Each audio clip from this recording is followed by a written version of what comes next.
కరీంనగర్ జిల్లా మానకొండూరు నియోజకవర్గంలో రాజకీయం వేడెక్కింది. ఎల్ఓసి సీఎం రిలీఫ్ ఫండ్ లో భారీగా కుంభకోణం జరిగిందని కూడా నిరూపించాలంటూ రసమయ్య బాలకృష్ణకు కాంగ్రెస్ నేతలు సవాల్ విసిరారు. దీంతో కాంగ్రెస్ బీఆర్ఎస్ నేతలు ఒకరిపై మరొకరు తీవ్ర విమర్శలు చేసుకున్నారు. రసమయ్య చేసిన ఆరోపణలను ఎమ్మెల్యే కవ్వంపల్లి తిప్పికొడుతున్నారు. కవ్వంపల్లి చేసిన ఆరోపణలు నిరూపించే దమ్ముంటే బెజ్జంకి అంబేద్కర్ విగ్రహం వద్దకు రావాలంటూ కాంగ్రెస్ నేతలు సవాల్ చేశారు. కాంగ్రెస్ నేతల సవాల్కు మాజీ ఎమ్మెల్యే బాలకృష్ణ స్పందించలేదు. ఈ క్రమంలో గండారంలోని రసమయ్య బాలకృష్ణ ఫామ్ హౌస్ వద్ద పోలీసులు భారీ బందోబస్తు ఏర్పాట్లు చేశారు.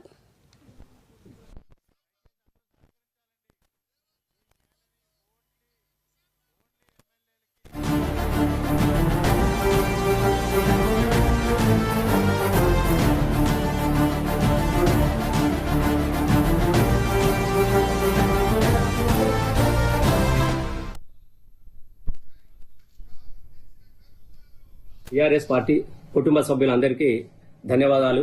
ఈ రోజు మరి గుండారంలో నేను మీ ధైర్యంతోని, మీ అండదండలతోని, మీ శక్తితో నేను చాలా ధైర్యంగా ఉన్నా.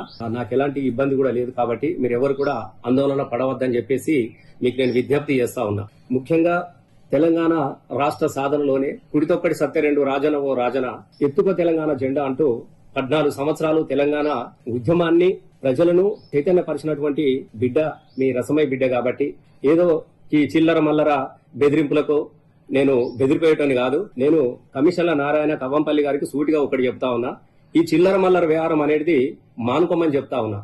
ఇవల్ల నిన్ను, నీ అక్రమాలను, నీ సీఎం రిలీఫ్ ఫండ్ దొంగలను వెలికి తీసి ఇలా పోలీసులు పట్టించినందుకు నన్ను చంపమని చెప్పేసి ఇవాళ 6 మండలాల కార్యకర్తలకు మీరంతా కదిలి రండి, గుండారం వెళ్లి రసమయ్య బాలకిషన్ ఇల్లును కాలబెట్టండి, రసమయ్య మీద రాళ్లతో దాడి చేసి చంపేయమని చెప్పేసి ఇవాళ నువ్వు ఉసిగొలుపుతూ నువ్వు పిలిపిరిచినావు చూడు. నిజంగా నాకు నవ్వొస్తా ఉన్నది. నారాయణ, రసమయ్య అనేటోడు ప్రాణాలకు భయపడేటోడు కాదు. ప్రాణం పోయినా పర్వాలేదు.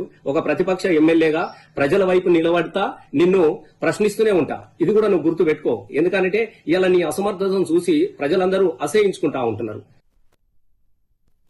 బెజ్జంకి మండలం గుండారంలో మాజీ ఎమ్మెల్యే రసమయ్య బాలకృష్ణ గారి ఫామ్ హౌస్ ముట్టడికి కాంగ్రెస్ పార్టీ తరఫు నుంచి బైక్ ర్యాలీ స్టార్ట్ చేసి ఆయన ఫామ్ హౌస్ వరకు పోవాలని కాంగ్రెస్ పార్టీ కార్యకర్తలు అంటున్నారు. దాన్ని నిర్దేశించి ఎటువంటి లాండాలను ప్రాబ్లం కాకుండా కాంగ్రెస్ పార్టీ కార్యకర్తలకి ప్రివెంటివ్ అరెస్ట్ తీసుకోవడం జరిగింది. అలాగే టీఆర్ఎస్ పార్టీ కార్యకర్తలు కూడా బైక్ ర్యాలీని అడ్డుకుంటాము మేము ఎట్లయినా అని చెప్పి వాళ్ళు కూడా ఒక నోట్ ఇచ్చాము. దాన్ని కూడా మేము టీఆర్ఎస్ వాళ్ళని కూడా మేము ప్రివెంట్ చేసినాము. ఎవరికి బయటికి రాకుండా వాళ్ళు టీఆర్ఎస్ వాళ్ళని అరెస్ట్ చేసినాము. సవాలుకు రమ్మని సవాల్ విసరడం జరిగింది. కానీ ఇప్పటి వరకు కూడా రసమయ్య బాలకిషన్ ఎలాంటి సవాలు స్వీకరించకుండా మరి కనుచూపు మేరలో కనిపించకుండా వెళ్ళడం జరిగింది. రసమయ్య బాలకిషన్ గారు మీరు చేసినటువంటి అసత్య ఆరోపణలు ప్రజలకు తెలియజేయడానికే మేము ఈ ప్రోగ్రాం పెట్టుకున్నాము. ప్రజలలో పలచనైపోయారు, మీరు మీ వ్యక్తిత్వాన్ని కోల్పోతున్నారు. దయచేసి ఇకనైనా చెప్తున్నాం, ఎలాంటి ఆరోపణలు చేసినా ఈ ఫామ్ హౌస్ లో ఉన్నటువంటి అవినీతిపై మేము దాడికి కూడా సిద్ధపడతాం. కవ్వంపల్లిపై ఎలాంటి ఆరోపణ చేసినా ఈ రోజు నుంచి నిన్ను తరిమి కొడతామని హెచ్చరిస్తున్నాం.